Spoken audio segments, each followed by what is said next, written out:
Mom. Okay. Where'd you done? Where'd you turn? Oh, you're up there. Cool. Where do you want me to sit? Away.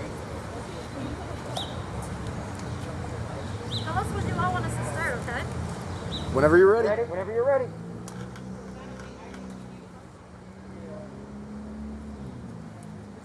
Hello, everyone. My name is Janine Donaldson, and I'm watching the mayor's back there. Come on behind us, Mayor.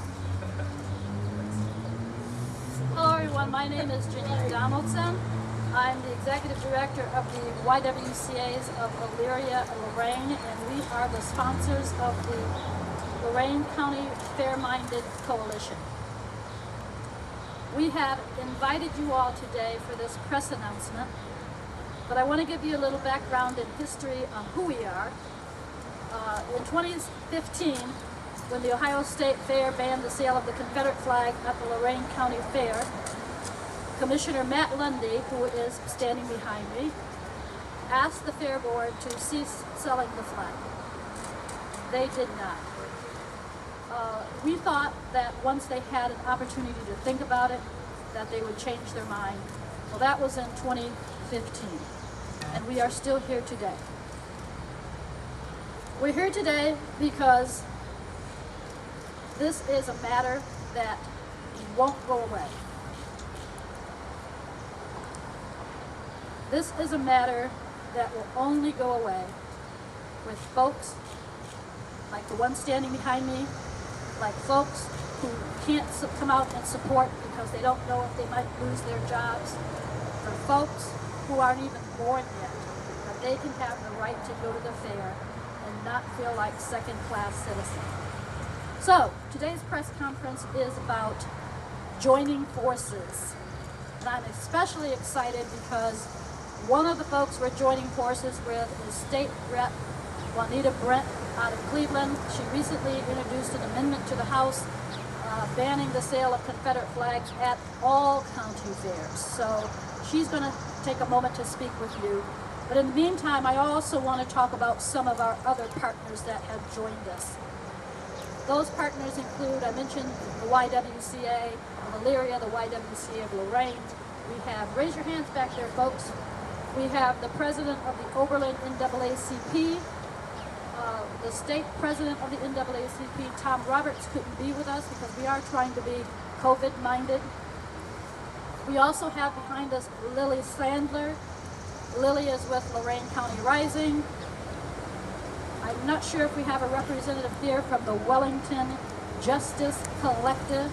They have over 300 members, and they have actively been writing members of the Fair Board and asking them to cease and desist. We also have with us Blank Slate.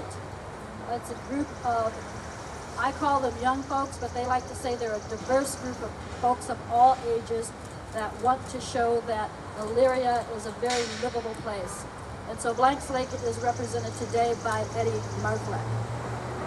So, the reason why we're especially excited to have this partnership with Rep. Brent is because she gets it. She understands that racism anywhere is a threat everywhere. And for the past 5 years, the Fair Board has said that the flag is no more offensive than flying the Michigan flag in Ohio. And that statement right there is very offensive to me, to equate a flag between rival football teams in the athletic contest to the flag that has stood for terrorism, hate, and divisiveness all these years. That's just an affront to us. So, my portion of this too is to talk about strategies moving forward. And one strategy that Rep. Brent and I will be working on is that the students at Cornell University,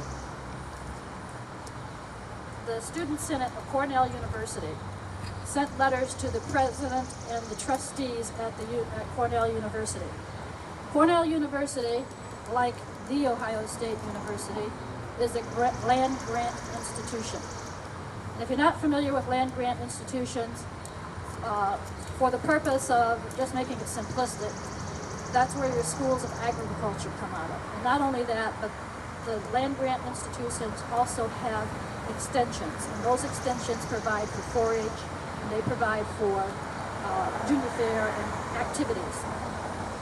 Now, we certainly don't want to take away from the activities of young people at the fair.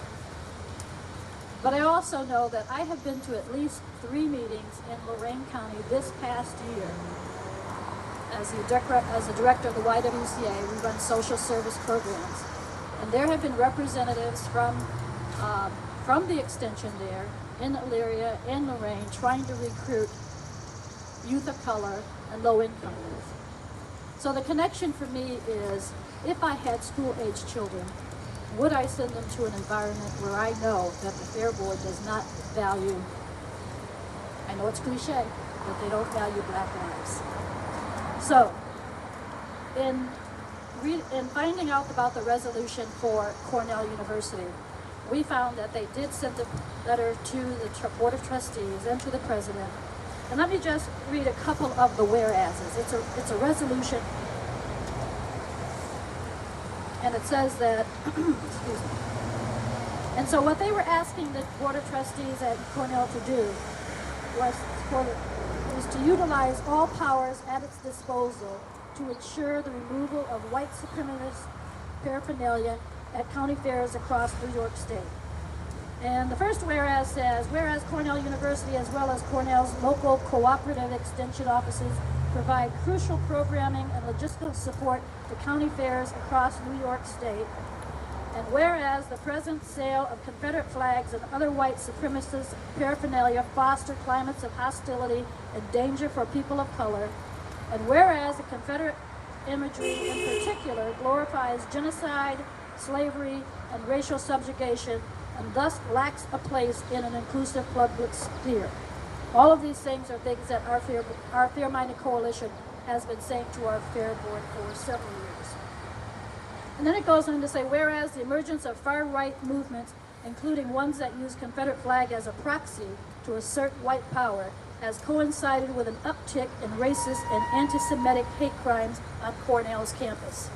This also coincides. We've had, just personally, and personally meeting with this organization, we have had death threats, we have had members have their cars tampered with, and this has been within the last 2 years. In fact, the FBI had to get involved. So the correlation is that the Lorain County Fair Board says that their policy says that they can remove paraphernalia that is of a questionable nature. So apparently in 2015, they did not believe the Confederate flag was questionable enough to remove it from the fairgrounds. Over time, we have seen that flag being used in racist assemblies, racist demonstrations, from Charlottesville to just pick some place in the U.S. That's their banner, the Confederate flag. And so for our Fair Board to say it's not controversial, that is just not the case. However, going on. So, and then it says, if this is the letter to the university trustees. If the university has even a speck of integrity during this political moment of intensified bigotry, it will publicly oppose the sale and display of racist symbols at county fairs affiliated with the Cooperative Extension, 4-H, and Cornell at large. So, moving forward, and with the help of State Rep. Brent, that's one of the things that we want to pursue. We also are going to have a car caravan on Tuesday, and we've been writing letters. All of the folks behind me have been writing letters.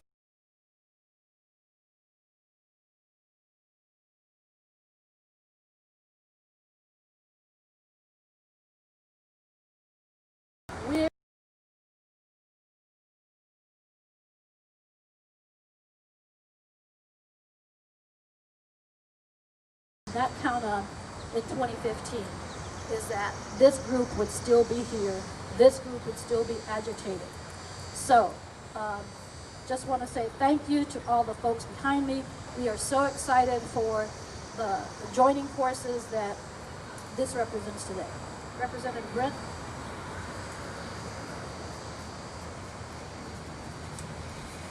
thank you so much for everyone for joining this lovely event. In 2019, I was appointed as the ranking member of Agriculture and Rural Development. And one of the things as the ranking member is that I had to go to about 20 different county fairs that I was invited to as the ranking member to go see it.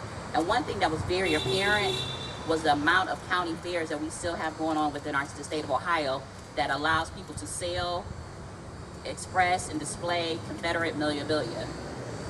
I've been going to the county fair since I was a child, a small child. I think the first time I went, I was about 6 or 7. I was in the 1st or 2nd grade. And every time I saw that flag, it was a symbol of hate. Anytime I saw it. So becoming ranking member of the Agriculture and Rural Development and still having to see that sign of hate for a group of people that wanted to keep slaves here in the United States of America is very sad and very unwelcoming. We cannot use our tax dollars, which pays for all of these state fairs, for places that use the symbols of hate and oppression within the United States. So when the House Bill 665 was introduced, I automatically wanted to make sure there was an amendment that addressed this, since this bill was addressing making updated changes to all our county and independent fairs within the state of Ohio. We must address this civil unrest that is going on within the United States of America right now. And one of those things we can do when it comes to agriculture within our county independent fairs is prohibiting the sale, display, and expression of any Confederate memorabilia. One of the things that I'm going to be doing is sending out a letter to all of our county and independent fairs today, asking them if they already have not, to prohibit the sale, expression, and display of all Confederate flags. Second, I'm also going to be introducing legislation that will also do the same too, so we can make this a law within the state of Ohio. Every person should be welcome into any of county and independent fairs within the state of Ohio. That is our mission, and no taxpayer dollars that's from my pocket, your pocket, or anybody else's pocket should be used to go along with any type of hatred that's here within the state of Ohio.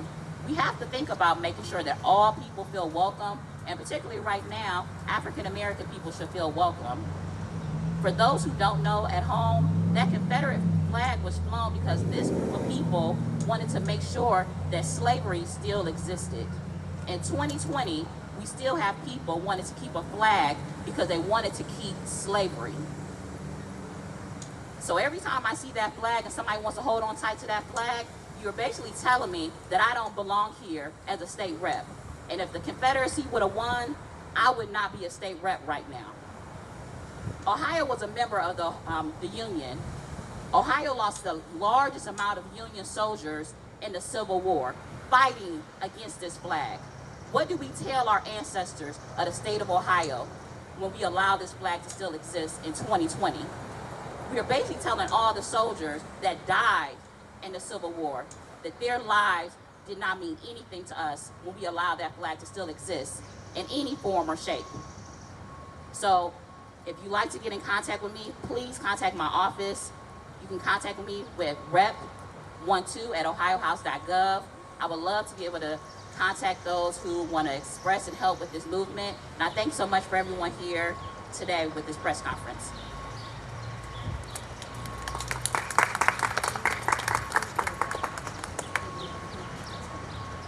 Thank you, Representative, for visiting us from Cleveland, and keep pushing as a former legislator. I know you've got an uphill climb, but you'll be able to do it. I'm County Commissioner Matt Lundy. It was back in 2015 that I had a conversation with the Fair Board asking why they were going to be selling Confederate flag memorabilia at the fair, the same year in which the State Fair made the decision not to sell those items. At the time, I made the request for them to simply follow the State Fair's lead, to say that it's offensive, and to not allow it at the county fair. The argument that we continue to hear, and I want to point out, it's now 5 years later. 5 years later, the flag is still at the county fair, and 5 years later, we're still here. We're not going anywhere. The argument is that it's about free speech. As a former journalist, I understand that hate speech is free speech, but why use a family event to promote and provide a platform for hate speech. We hear the argument about heritage. Well, let me set the record straight. You don't have to be a historian to know this or to say this. There's nothing honorable about the Confederacy. There's nothing honorable about treason in this country. There is nothing honorable about division. There's nothing honorable about treating human beings like animals and calling them property. Nothing honorable about that. Corporations, Walmart says the flag's offensive. They're not selling it anymore. Target, the flag's offensive. They're not selling it anymore. NASCAR realized the flag has been very bad for their business. They've done away with the Confederate flag on their property. The Marine Corps has said that the flag has no business on a military base.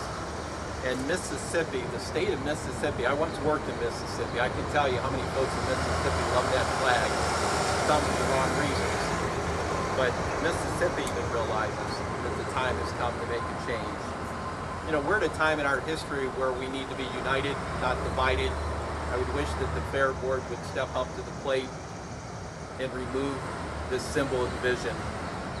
The Fair Board simply needs to stop reopening this sore year after year after year.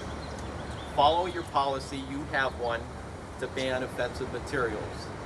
This is an offensive symbol.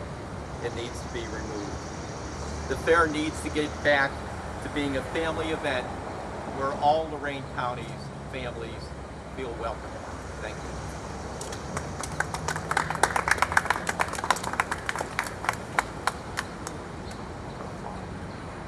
Hi, my name is Lily Sandler and I'm the founder of Lorain County Rising. We were honored when the Fair-Minded Coalition asked us to join them in this important fight. I think it's very fitting that we're standing here in front of this beautiful building, one of the most beautiful buildings in Lorain County, that my Latin's not so good, but at the top it says Justitia Dedicata, means dedicated to justice. Lorain County Rising is dedicated to justice. The Fair-Minded Coalition is dedicated to justice. And that dedication will remain until the Fair Board chooses to do the right thing. So please join us. Join us in this virtuous fight for justice. Thank you. Good afternoon. Mayor Frank Whitfield here in the city of Elyria. First off, thank you, Mrs. Donaldson, for your leadership on this issue. I think it was 5 years ago we were across the street having the same rally, pushing for the same issue. And I want to echo the commissioner when he said that we're in a unique moment in time. I think we are in a unique moment in time in this country that is calling us to be more compassionate, more understanding of our history and where we are. And you can see around the country right now, it's a time for true change. And my concern with the continuance of support of the sale of the flag or even the display of the flag is that now is the time for systemic change. And if we're having problems getting through symbolic change, it's hard to imagine the fortitude that's going to require for us to actually have the systemic change that's needed around race issues. So I'm looking forward to when not only the county fair, but all groups recognize the damage that this flag does to people, how it triggers emotions and reminders. My grandfather's from Oxford, Mississippi. For folks that he grew up around with, that was the last thing they saw before they were lynched. That symbol has a lot of baggage in this country. And not only, as I mentioned before, from a symbolic nature, but how that flag represented a system. And I think Representative Brent mentioned it as well, just the system that flag represented and how it's time for our country to move forward. We have a great opportunity right now. So I encourage all residents out there to educate themselves on how this flag has been used, to not support those who are promoting hate and division, and to be a force for good, a force for unity as we look to unify this country and make sure all folks are welcome, and particularly African Americans feel welcome in this country. And I'm excited to continue to be able to work with the Fair-Minded group here, as well as my colleagues at City Council here in the city of Elyria to continue to push this issue and move the community forward. Thank you.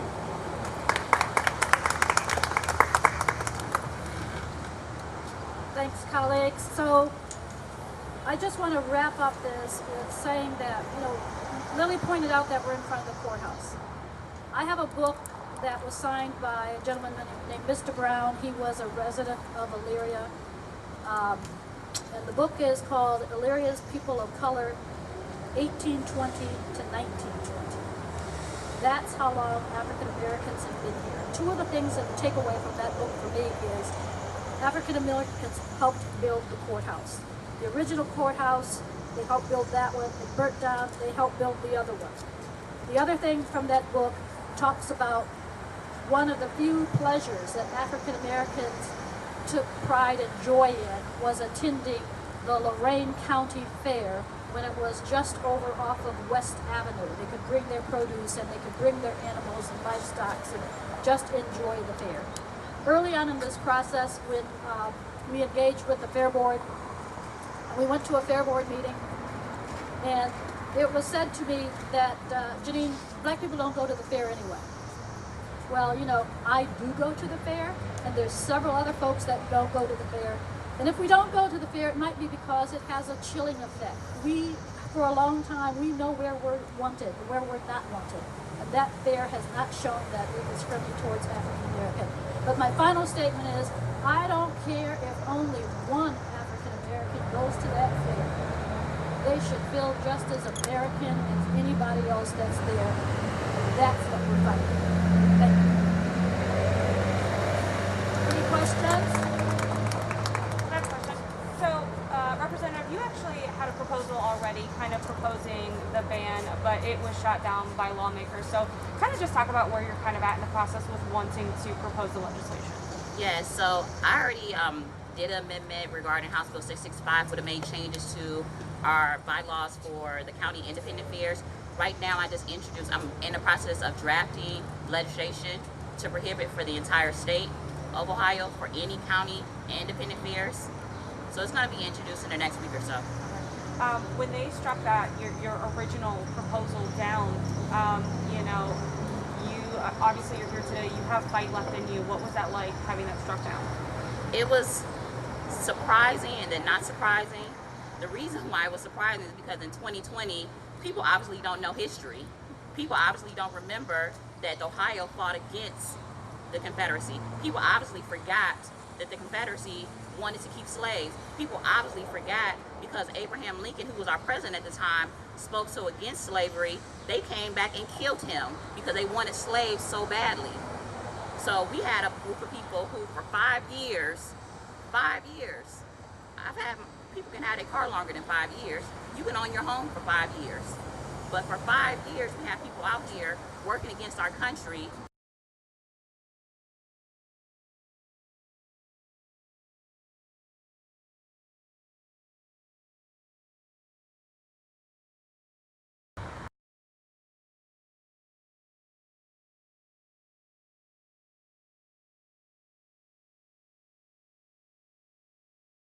Slavery to exist in 2020. So far, do you have any other representatives who are going to join you on that legislation? I do. Any other questions? Thank you.